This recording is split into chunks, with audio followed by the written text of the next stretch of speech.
दोस्तों, मेरा नाम नैना है। एक दिन मैं अपने ऑफिस गई तो मैंने देखा कि वहाँ पर एक नया एम्प्लॉय आया था। उसकी अभी नई नई नौकरी लगी थी, मगर वह मुझे बड़ा अजीब लगता था। उसकी नज़रें मुझे अपने शरीर पर चुभती हुई महसूस होती थीं। ऐसा लगता था जैसे वह मुझे एक ही नज़र में खा जाएगा। मुझे उसका यह अंदाज बिल्कुल भी अच्छा नहीं लगा था, इसलिए मैंने उसकी शिकायत अपने बॉस से कर दी। मगर 2-3 दिन गुजरने के बाद उस एम्प्लॉय ने मेरे साथ उसने तो मेरी जिंदगी ही तबाह कर दी थी। उसने मेरे साथ कुछ ऐसा किया था जिसके बारे में सोच सोच कर मेरे होश उड़ जाते हैं। मैं उसे शायद कभी माफ नहीं करूंगी, क्योंकि वह तो मेरी जिंदगी बहुत अच्छी चल रही थी। भगवान का दिया हमारे पास सब कुछ था। मेरे पापा की तबीयत खराब रहती थी। वह तो ज्यादा काम नहीं करते थे।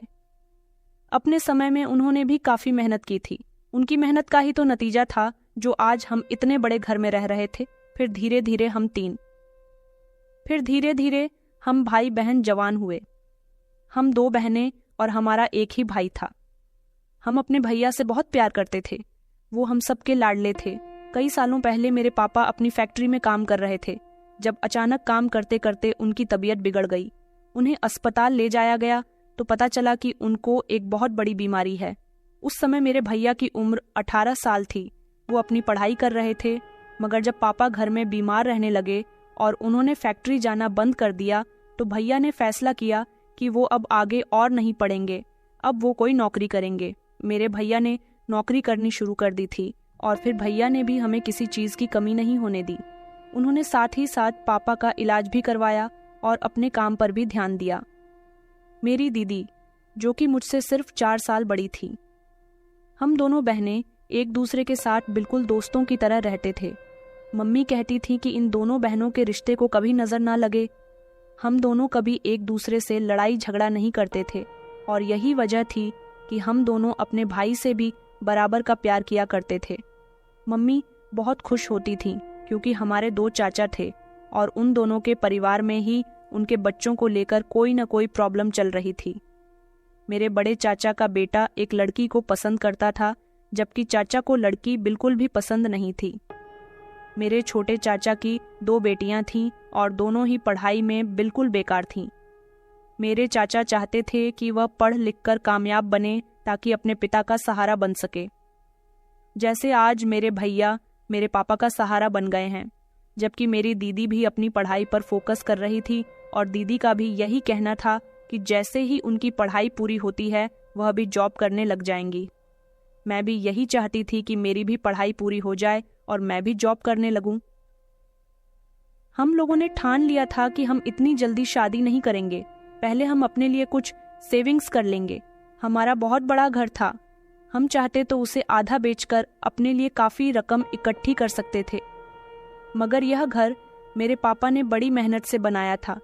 मेरी मम्मी ने अपने हाथों से इस घर को सजाया था, इसलिए हम चाहकर भी इस घर को नहीं बेच सकते थे। हमारे इस घर को खरीदने के लिए बहुत सारे लोग आते थे क्योंकि यह घर बहुत खूबसूरत बना हुआ था, मगर हम लोग चाहकर भी इसको बेचने के बारे में सोच भी नहीं सकते थे। भैया की अच्छी जॉब लग गई थी। भैया अच्छा कमाते थे। उनकी अकेली कमाई से ही हमारा घर चल रहा था। पापा बहुत खुश थे और अफसोस भी करते थे कि अब भैया उन्हें कोई काम करने नहीं देते। भैया कहते थे कि पापा, आप अपनी तबीयत पर ध्यान दो, अपना ख्याल रखा करो। अब मैं हूं ना आपका सहारा बनने के लिए, इस घर को चलाने के लिए, तो फिर आपको नौकरी करने की कोई ज़रूरत नहीं है। फिर एक दिन कुछ ऐसा हुआ जिसने हमारी जिंदगी को पूरी तरह से बदल कर रख दिया था। सुबह का समय था। भैया बड़ी खुशी हम दोनों बहनों को लेकर और मम्मी पापा का आशीर्वाद लेकर घर से निकले थे। भैया की ड्यूटी होती थी कि वह जब सुबह अपने ऑफिस जाते थे तो अपनी बाइक पर मुझे और दीदी को कॉलेज छोड़ने के लिए जाया करते थे। हम दोनों बहनें एक ही कॉलेज में पढ़ती थीं। पहले वह हमें कॉलेज छोड़ दिया करते थे और उसके बाद अपने ऑफिस चले जाते थे। उस दिन भी हम दोनों बहनें भैया के साथ कॉलेज जाने के लिए निकली थीं। मैंने देखा था कि ना जाने क्यों भैया के चेहरे पर एक अजीब सी परेशानी छाई हुई थी। मैंने भैया से पूछा भी था तो भैया कहने लगे कि पता नहीं क्यों मुझे कुछ अजीब अजीब सा महसूस हो रहा है। मैंने और दीदी ने कहा भी था कि अगर आपकी तबीयत ठीक नहीं है तो आप घर में आराम करें, आज आप ऑफिस ना जाएं, हम दोनों बहनें कॉलेज भी खुद चले जाएंगे। तो भैया कहने लगे कि अरे नहीं नहीं, मेरी तबीयत तो बिल्कुल ठीक है, बस कुछ अजीब सी घबराहट सी हो रही है। हमारे लाख समझाने के बावजूद भी भैया नहीं माने और हम दोनों बहनों को कॉलेज छोड़कर वह अपने ऑफिस के लिए निकल गए थे। हम अपने कॉलेज में बेफिक्री से पढ़ाई कर रहे थे। हमें कॉलेज आए हुए अभी 2 घंटे ही गुजरे थे कि अचानक कॉलेज के ऑफिस में हम दोनों बहनों को बुलाया गया था। हम दोनों जब वहां पहुंचे तो पता चला कि हमारे घर में कुछ इमरजेंसी हो गई है, इसलिए हमें बुलाया गया है। हमारे लिए घर से कॉल आ गई थी। हम दोनों बहनें घर के लिए रवाना हो गए थे, मगर जैसे ही हम घर पर गए तो यह देखकर हमारे पैरों तले से जमीन निकल गई थी कि हमारे घर पर बहुत ज्यादा भीड़ थी। बहुत सारे लोग आए हुए थे, न जाने क्या बात थी। जैसे जैसे हम दोनों ने अंदर की तरफ कदम बढ़ाया तो हमें रोने पीटने की आवाज आने लगी। एक तरफ मम्मी दीवार से लगी फूट फूट कर रो रही थी, तो दूसरी तरफ कुछ लोग मेरे पापा को संभाल रहे थे। मगर जैसे ही हमने सामने की तरफ देखा तो हमारे होश उड़ गए थे, क्योंकि भैया की लाश हमारे सामने ही पड़ी हुई थी। हमारे भैया का जोरदार एक्सीडेंट हुआ था। जिस समय उन्होंने हमें कॉलेज छोड़ा था, उसके बाद ही जब वह अपने ऑफिस जा रहे थे तो ऑफिस जाने के रास्ते पर ही उनको किसी गाड़ी ने जोरदार टक्कर मार दी थी। उनका तभी एक्सीडेंट हो गया था। इन 2 घंटों में हमारी पूरी जिंदगी तहस नहस हो गई थी। हमारा सब कुछ, हमारा भाई ही तो था जो हमारा इतना ख्याल रखता था। हम दोनों बहनें फूट फूट कर रोने लगी थी। मेरे भैया का एक्सीडेंट इतना खतरनाक हुआ था कि उनकी मौके पर ही मौत हो गई थी। हमें तो यकीन ही नहीं आ रहा था कि हमसे इतना प्यार करने वाला भाई, जिसने 2 घंटे पहले हमें कॉलेज में छोड़ा था, जो बहुत खुश नजर आ रहा था और साथ ही साथ उसके चेहरे पर परेशानी भी थी, उनके मन में घबराहट थी। शायद उसकी मौत उसका इंतजार कर रही थी। अब वह हमारे सामने एक बेजान लाश की तरह पड़ा हुआ था। भैया का अंतिम संस्कार कर दिया गया था। भैया की मौत पर ना जाने क्यों हम लोगों को विश्वास ही नहीं हो रहा था कि वह हमें इस दुनिया से छोड़कर जा चुके हैं। मम्मी पापा का तो रो रो कर बुरा हाल था। सबसे ज्यादा तो हम पापा को संभाल रहे थे, क्योंकि पापा भैया के मरने से और भी ज्यादा परेशान हो गए थे। कई दिन इसी तरह से गुजर गए। पापा पहले से ज्यादा बीमार रहने लगे थे। मम्मी भी खुद को संभाल नहीं पा रही थीं। मगर जैसे तैसे हम लोगों को अपने डेली रूटीन पर आना था। भला किसी जाने वाले इंसान को लोग कब तक याद कर सकते हैं? याद तो दिल में रहती है, मगर उसका गम एक न एक दिन दिल से निकालना ही पड़ता है। उसकी मौत को भूलना ही पड़ता है और फिर अपनी जिंदगी की नई शुरुआत करनी पड़ती है। हमने भी बड़ी मुश्किल से अपनी जिंदगी की नई शुरुआत की थी। जब तक दीदी की पढ़ाई पूरी नहीं हुई थी, तब तक हमारे घर में बहुत परेशानियां आने लगी थीं। पापा तो पूरी तरह से बिस्तर से लग चुके थे। उनका इलाज भी चल रहा था। मम्मी घर के सारे काम किया करती थी। हम दोनों की पढ़ाई का भी खर्चा था। दीदी की पढ़ाई पूरी होने वाली थी। दीदी ने कह दिया था कि अब वह किसी नौकरी की तलाश करेंगी और वह नौकरी किया करेंगी। भैया की तरह वह पापा का सहारा बनेगी, हम सबको संभाल लेंगी। मेरी दीदी बहुत अच्छी थी। मैंने उन्हें कहा था कि दीदी, अभी मेरी पढ़ाई पूरी होने में 4 साल का समय है। मैं भी आपके साथ नौकरी करूंगी और जितना हो सकेगा आपका हाथ बंटा लूंगी। और फिर कुछ दिन के बाद दीदी की नौकरी एक अच्छी कंपनी में लग गई थी।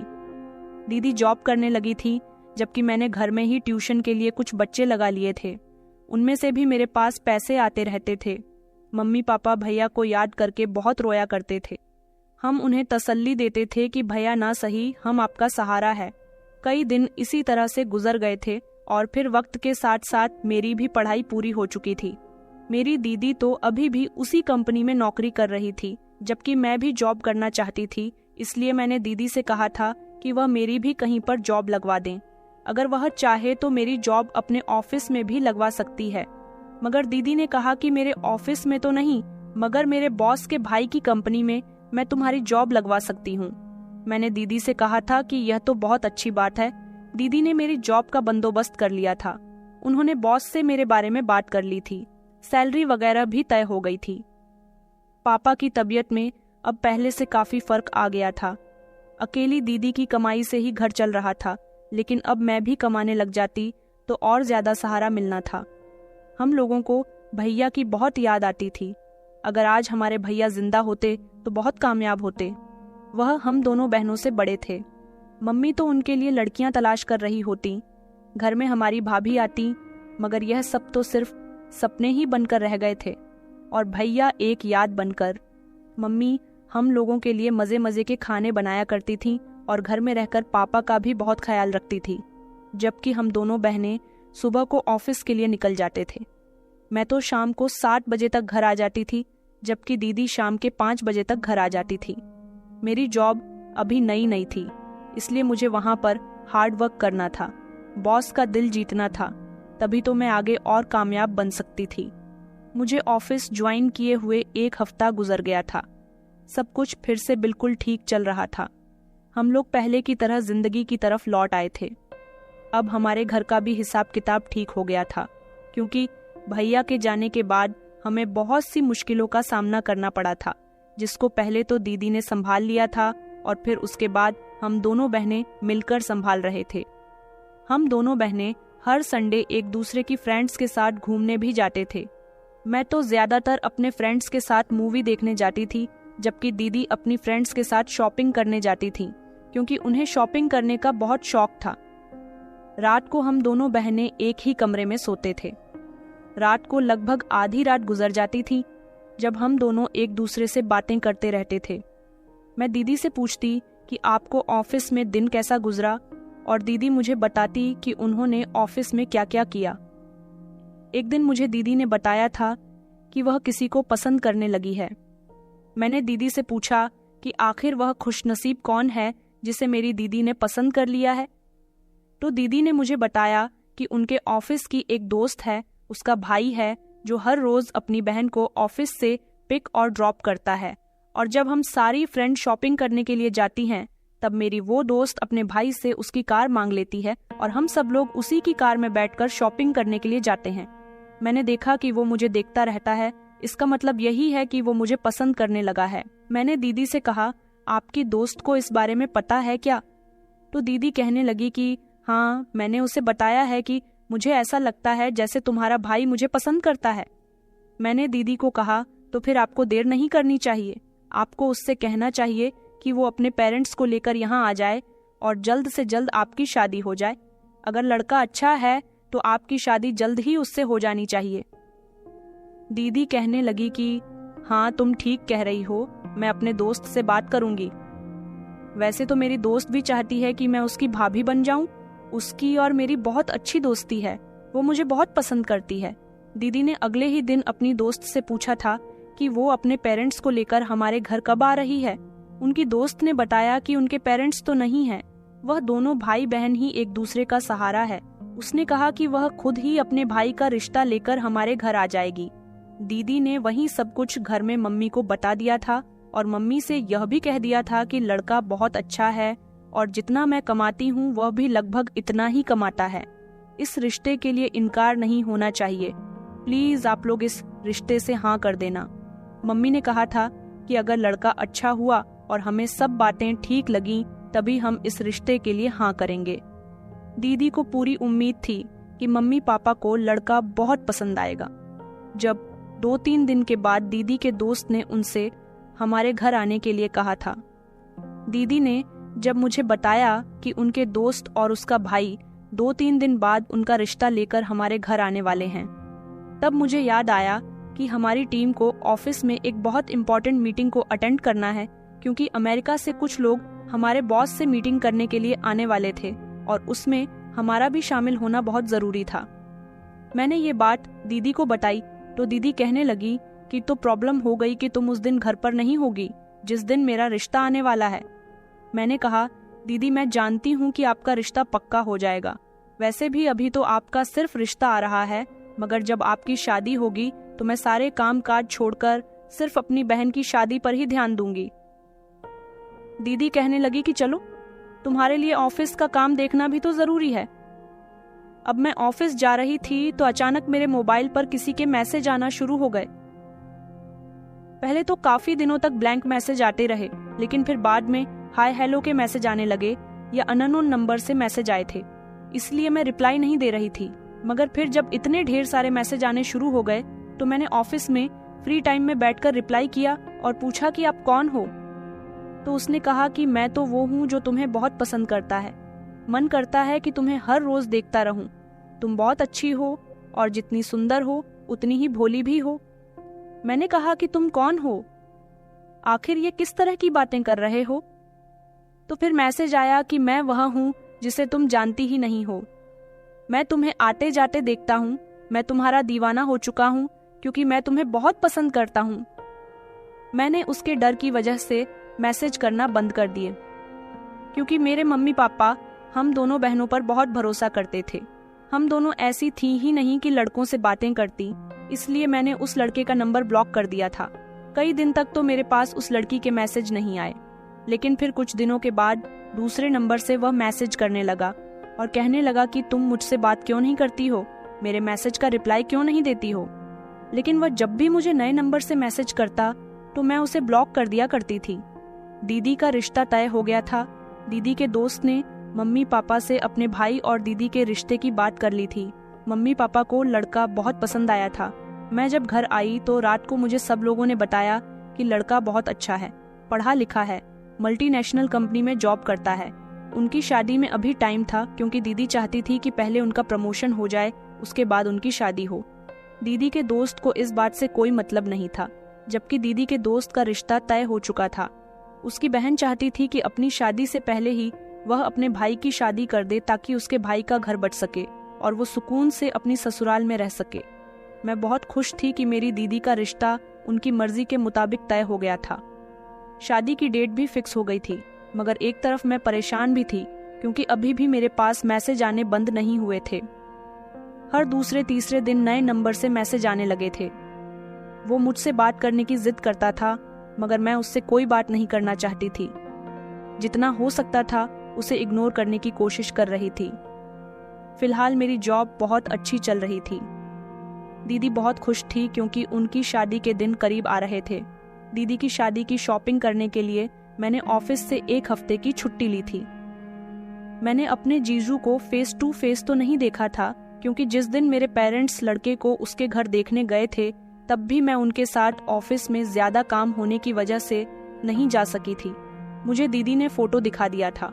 लड़का सच में बहुत अच्छा था, स्मार्ट था, पढ़ा लिखा था। मेरी दीदी की चॉइस तो सच में बहुत अच्छी थी। मैं जितना खुश अपनी दीदी की शादी से हो रही थी, इतना ही दुख मुझे उनका इस घर से चले जाने पर भी हो रहा था। लेकिन मैंने सोच लिया था कि मैं इतनी जल्दी शादी नहीं करूंगी और अपने पेरेंट्स को अकेला नहीं छोड़ूंगी। आखिर हम बेटियां ही तो उनका सहारा है। अगर हम दोनों भी चले गए तो वो दोनों अकेले रह जाएंगे। और फिर फाइनली दीदी की शादी का दिन भी आ गया था। मैं बहुत अच्छे से तैयार हुई थी, बहुत सुंदर लग रही थी। मैरिज हॉल में हम सब लोग बारात आने का इंतजार कर रहे थे। थोड़ी ही देर गुजरी थी कि बारात भी आ चुकी थी। ढेर सारे मेहमान आए हुए थे। बारात आई तो मैं फूलों की थाली लेकर गेट पर खड़ी हो गई थी। मैंने अपने जीजू का स्वागत फूलों से किया था, मगर ना जाने क्यों जीजू मुझे बड़े गौर गौर से देख रहे थे। उनकी नजरें मेरे चेहरे से हट ही नहीं रही थीं। मुझे देखकर तो उनके चेहरे पर एक अजीब सी मुस्कुराहट थी। मुझे लगा कि शायद मैं उनकी साली हूँ। उन्होंने मुझे पहली बार देखा है, इसलिए वह ऐसे रिएक्शन दे रहे हैं। मगर मैं नहीं जानती थी कि उनका मुझे इस तरह से देखने का तो कुछ और ही मतलब था। पंडित जी ने मंत्र पढ़ने शुरू कर दिए थे। दूल्हा दुल्हन को मंडप में बिठा दिया गया था। कुछ रस्में होने के बाद पंडित जी ने दूल्हे से मांग में सिंदूर भरने के लिए कहा तो उन्होंने इनकार कर दिया। उनके इनकार से तो जहां दीदी की आंखें फटी की फटी रह गई थीं, वहीं हम सब भी शॉक्ड रह गए थे।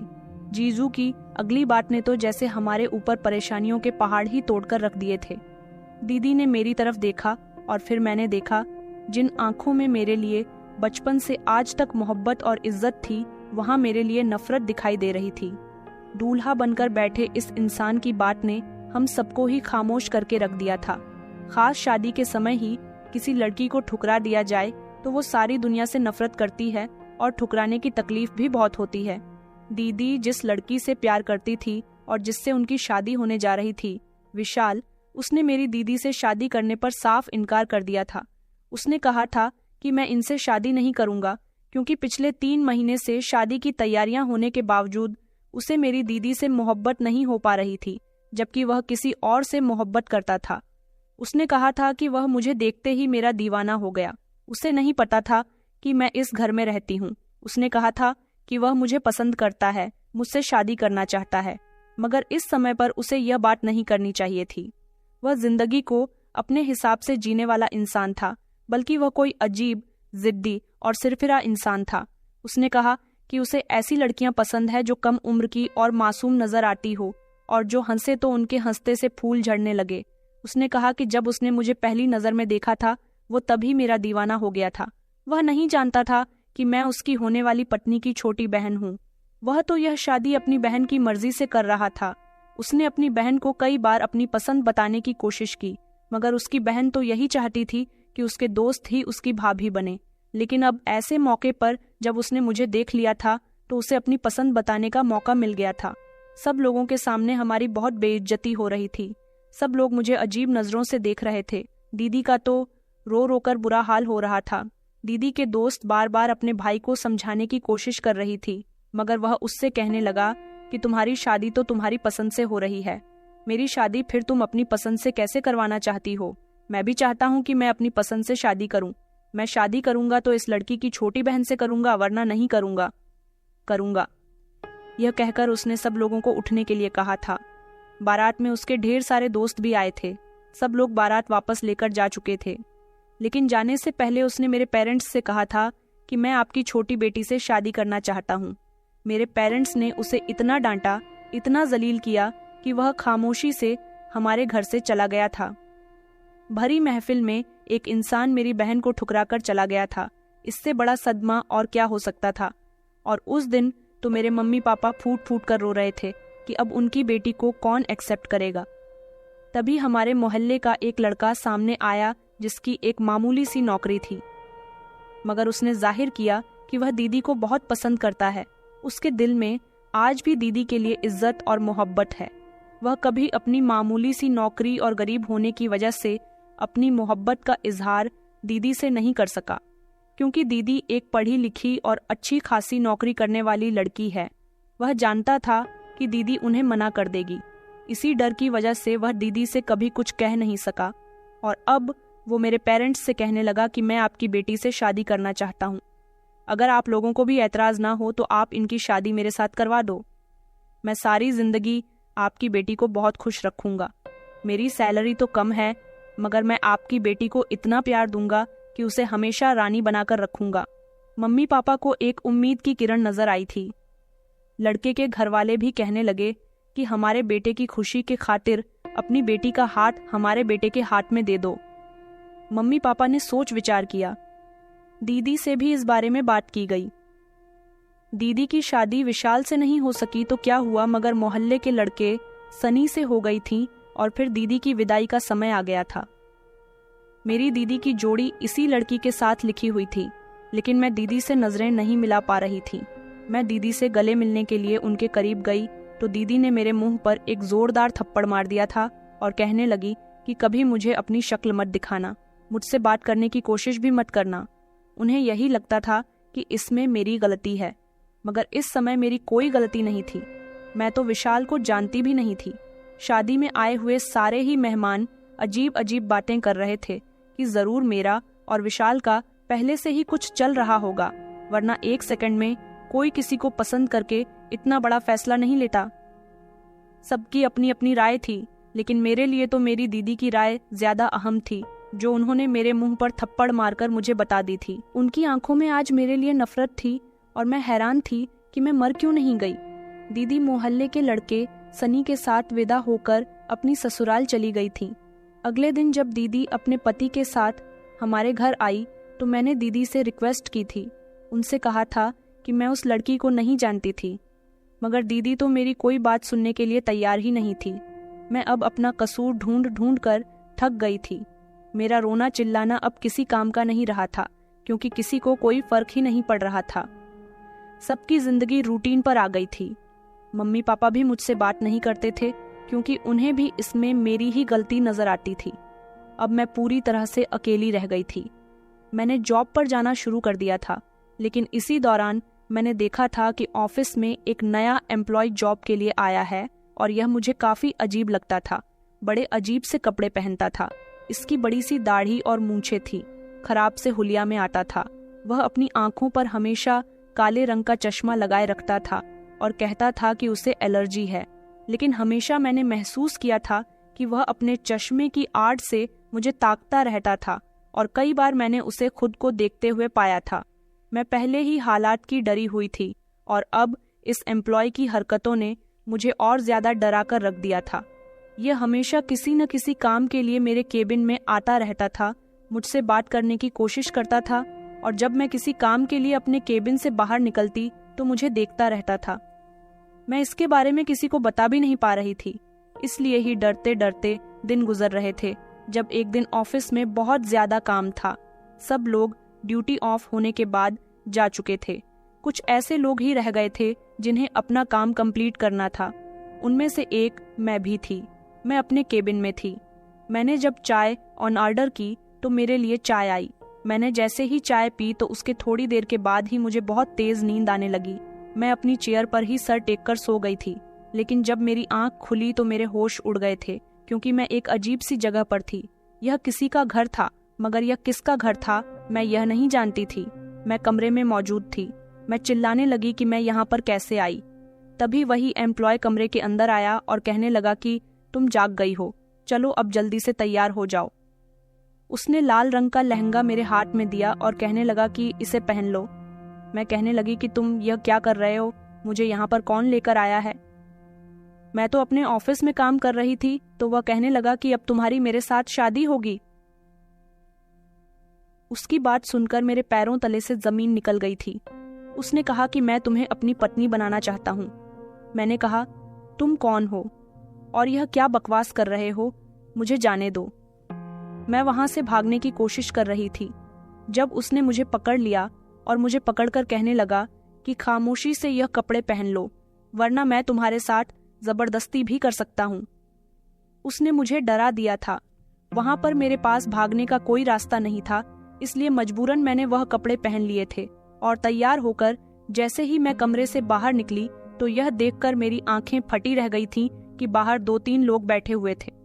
पंडित जी ने मंडप सजाया हुआ था, अग्नि जल रही थी और पंडित जी मंत्र पढ़ रहे थे।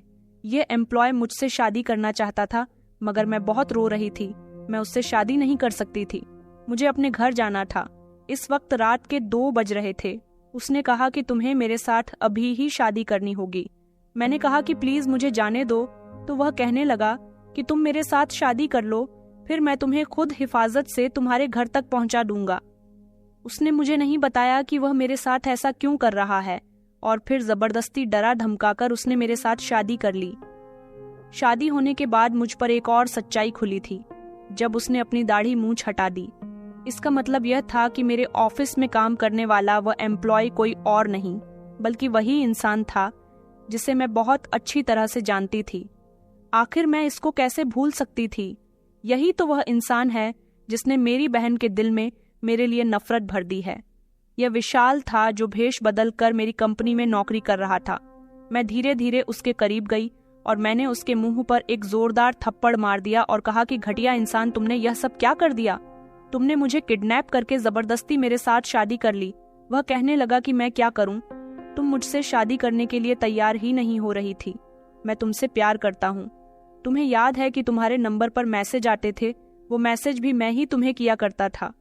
तुम अपने ऑफिस जाती थी तो मैं तुम्हें देखता था। जिस ऑफिस में तुम काम करती हो वो ऑफिस मेरे दोस्त का है। मैं अपने दोस्त से मिलने के लिए कभी कभी उसके ऑफिस जाता था, क्योंकि मैं खुद भी एक मल्टीनेशनल कंपनी में जॉब करता हूँ। मैं तुम्हें पसंद करने लगा था। तुम्हारे ऑफिस से ही मुझे तुम्हारा नंबर मिला था। तुमसे बात करने की बहुत कोशिश की। सोचा कि मैं तुम्हें मैसेज करूंगा, तुम्हें अपनी बातों में लेने की कोशिश करूंगा तो तुम भी पलटकर मुझे जवाब दोगी, मुझसे प्यार करने लगोगे। मगर तुमने पलटकर मुझे कभी कोई जवाब ही नहीं दिया। इतने में ही मेरी बहन ने मेरे लिए रिश्ता तलाश करना शुरू कर दिया। मैंने उसे मना भी किया था कि मैं तुम्हारी पसंद की लड़की से शादी नहीं करना चाहता, मगर वह मेरी बात सुनने के लिए तैयार ही नहीं हो रही थी और फिर उसकी खुशी के खातिर मैं शादी करने के लिए तैयार हो गया था। मगर मैंने जब अपनी शादी वाले दिन तुम्हें देखा तो फिर से मेरा दिल तुम्हें चाहने लगा। मैं चाह कर भी तुम्हें नहीं भूल पा रहा था, इसलिए मैंने तुम्हारी बहन से शादी करने के लिए इनकार कर दिया और तुमसे शादी करने के लिए कहा। मगर वहां पर तो एक नया ही हंगामा शुरू हो गया था। मैं जानता हूं कि तुम्हारे घर वाले तुम्हारी शादी मेरे साथ इतनी आसानी से नहीं करवाते, इसलिए मैंने यह तरीका अपनाया। मैंने फिर से इस समय उसके मुंह पर एक और थप्पड़ मार दिया और कहा कि तुम्हें पता है कि तुम्हारी इस गलती ने मेरी पूरी जिंदगी तबाह कर दी। मेरी बहन मुझसे नफरत करती है, मेरे घर वाले मुझे गलत समझते हैं। तो वह कहने लगा कि अब तुम्हें कोई कुछ नहीं कह सकता, तुम मेरी पत्नी हो, मैं तुम्हें तुम्हारे घर छोड़ देता हूँ। 2 दिन बाद मैं खुद अपनी बहन को लेकर इज्जत से तुम्हें विदा करवाकर तुम्हारे घर से ले जाऊंगा। वह मुझे मेरे घर पर छोड़ गया था। मैं बहुत रो रही थी। मैंने अपने कपड़े चेंज कर लिए थे क्योंकि मैं अपने घर वालों का ऐसी हालत में सामना नहीं कर सकती थी। पहले ही उनके दिल में मेरे लिए काफी शक बैठ गया था। मेरी मम्मी बहुत परेशान थीं। मैंने देखा कि वह दरवाजे पर ही इधर उधर टहल रही थी। मम्मी ने मुझे देखा तो वह कहने लगी कि तुम कहाँ रह गई थी, मैं कब से तुम्हारा इंतजार कर रही हूँ। मैं तुम्हारी वजह से बहुत परेशान हो गई हूँ। आखिर तुम सारी रात कहाँ रही हो? तुम्हें पता भी है कि सुबह के 4 बज रहे हैं। तुम्हारे पापा को तो मैंने तसल्ली देकर सुला दिया, वह बार बार तुम्हारा पूछ रहे थे। मम्मी कहने लगी कि मैं तुम्हारी तरफ से बहुत परेशान हो गई हूँ, मैं जल्द ही तुम्हारी भी शादी कर दूंगी। मैंने मम्मी से कहा कि मम्मी प्लीज ऐसा मत करना। अब मैं मम्मी को क्या बताती कि मेरी शादी तो हो चुकी है और उस इंसान के साथ हुई है जिसने सबके दिल में मेरे साथ अपना अफेयर होने का शक बिठा दिया है। मैं किसी का सामना करने के लायक नहीं रही थी। मैं अपने कमरे में आकर बहुत रोई थी। सुबह मेरी जॉब पर जाने की हिम्मत भी नहीं हो रही थी, इसलिए मैंने छुट्टी कर ली थी। मगर अगले दिन मम्मी ने मुझे शॉक्ड कर दिया था जब उन्होंने अपने दोस्त के बेटे से मेरा रिश्ता तय करने की बात कही। उन्होंने कहा था कि उनकी एक दोस्त अपने बेटे के लिए रिश्ता लेकर हमारे घर आ रही है। मैंने मम्मी से कहा कि मम्मी, मैं आप लोगों को छोड़कर नहीं जा सकती। अगर मेरी भी शादी हो गई तो फिर आप लोग कैसे रहेंगे? मैं जॉब करना चाहती हूँ, अभी आप लोगों का सहारा बनना चाहती हूँ। तो मम्मी कहने लगी कि तुम पहले ही हमारे लिए काफी कुछ कर चुकी हो, इसलिए बेहतर यही होगा कि तुम शादी करके अपनी ससुराल चली जाओ। रही बात हमारी, तो हम दोनों पति पत्नी अपना गुजारा कैसे करेंगे? तो तुम्हारे जाने के बाद हम ऊपर वाले पोर्शन को रेंट पर दे देंगे। ऊपर 6 रूम बने हुए हैं, अच्छा खासा किराया आ जाएगा और हमारा गुजारा हो जाएगा। आखिर हम कब तक तुमसे नौकरी करवाते रहेंगे? एक न एक दिन तुम्हारी शादी तो होनी ही है। मैंने मम्मी से बहुत कहा था कि वह मेरी शादी ना करवाएं, मगर वह मेरी एक भी बात सुनने के लिए तैयार नहीं थी। मैंने पापा से भी बात की थी, लेकिन पापा तो मुझसे कोई बात कर ही नहीं रहे थे। इन सबको यही लगता था कि मेरा विशाल के साथ कुछ चल रहा था। मैं बहुत परेशान थी, बहुत डिप्रेशन का शिकार हो रही थी। घर में कोई मुझसे ढंग से बात नहीं करता था। मम्मी ने मेरा रिश्ता पक्का कर दिया था। मेरे दिन रात बड़ी बेचैनी से गुजर रहे थे। अब तो मैं जॉब पर भी नहीं जा रही थी, किसी से बात भी नहीं करती थी। बोर होती तो कभी कभी मोबाइल खोलकर बैठ जाती थी। विशाल ने मुझसे कहा था कि वह 2-3 दिन बाद मेरे घर अपनी बहन को लेकर आएगा, मगर वह अभी तक नहीं आया था। मैंने विशाल का नंबर भी ट्राई किया था, मगर उसका नंबर लग ही नहीं रहा था। मैं चाहती थी कि विशाल की बहन से बात करूं, मगर उसकी बहन का नंबर मेरे पास नहीं था दीदी से। मैं विशाल की बहन का नंबर ले नहीं सकती थी, क्योंकि दीदी पहले ही मुझसे बात नहीं कर रही थी, और फिर उन्हें पता चल जाता कि मेरी शादी विशाल के साथ हो चुकी है तो वह मुझ पर और ज्यादा भड़कती। फिर तो यह बात क्लियर हो जाती कि जरूर मेरा और विशाल का पहले कोई रिश्ता रहा है और हम दोनों ने अपने उस रिश्ते को कायम भी कर लिया है। मैं एक बहुत बड़ी मुसीबत में फंस चुकी थी। कई दिन गुजर गए थे, विशाल अभी तक नहीं आया था। इधर मम्मी मेरी शादी करने के लिए कुछ भी कर गुजरने के लिए तैयार थी। मैंने मम्मी से मना किया था तो मम्मी ने मुझे मर जाने की धमकी दी और कहने लगी कि अगर तुमने शादी से इनकार किया तो मैं जहर खा लूंगी। मैं जानती हूँ कि तुम विशाल से प्यार करती हो, तभी तो विशाल ने तुम्हारी बहन को ठुकरा दिया। मैंने मम्मी से कहा था कि नहीं मम्मी, मैं तो उसको जानती भी नहीं थी, आप लोगों को गलत फहमी हो रही है। मगर मेरी बात का यकीन तो कोई भी करने के लिए तैयार नहीं था। जब मम्मी ने मरने की धमकी दे दी तो मुझे खामोश होना पड़ गया था, क्योंकि अब मैं विशाल का इंतजार करने के अलावा कुछ और नहीं कर सकती थी। मैंने विशाल को ढूंढने की भी बहुत कोशिश की थी। मैंने अपने ऑफिस में अपने बॉस को कांटेक्ट किया, और उनको भी विशाल के बारे में बताया तो उन्होंने भी कहा था कि उन्हें विशाल के बारे में कुछ नहीं पता। उन्होंने कहा था कि अगर उन्हें विशाल के बारे में कुछ पता चलता है तो वह फौरन ही मुझे बता देंगे। मगर काफी दिन गुजर गए थे, मेरी शादी का समय आ गया था, मुझे दुल्हन बना दिया गया था, लेकिन मैं तो पहले ही किसी और की पत्नी थी। भला मैं दूसरी शादी कैसे कर सकती थी? विशाल ने जबरदस्ती मेरे साथ शादी जरूर की थी, लेकिन उसके नाम का सिंदूर मेरी मांग में था और उसके नाम का मंगलसूत्र भी मैं पहने हुए थी, जिसको मैं काफी दिनों से अपने घर वालों से छुपा रही थी। मैं चाहती थी कि यह बात सबके सामने तभी खुले जब विशाल खुद आकर मेरे घर वालों को सारी सच्चाई बताए। मगर यह राज तो दिन ब दिन दबता चला जा रहा था। आने वाला समय मेरे लिए बहुत कठिन था, क्योंकि अब मुझे उसी मांग में किसी दूसरे के नाम का सिंदूर भरना था। बारात आ चुकी थी, मुझे दुल्हन बनकर मंडप में बिठा दिया गया था। मैं फूट फूट कर रो रही थी और विशाल को बहुत याद कर रही थी। मेरे साथ फेरे होने शुरू हुए। मेरी कुछ समझ नहीं आ रहा था कि मैं क्या करूं। मैं मन ही मन भगवान से प्रार्थना कर रही थी कि किसी भी तरह से विशाल आ जाए, और फिर भगवान ने मेरी प्रार्थना सुन ली और मौके पर ही विशाल हमारे घर पहुंच गया था। विशाल को देखकर सब लोग बहुत दंग रह गए थे, क्योंकि सबको यकीन नहीं आ रहा था कि वह ऐसे मौके पर फिर से आ सकता है।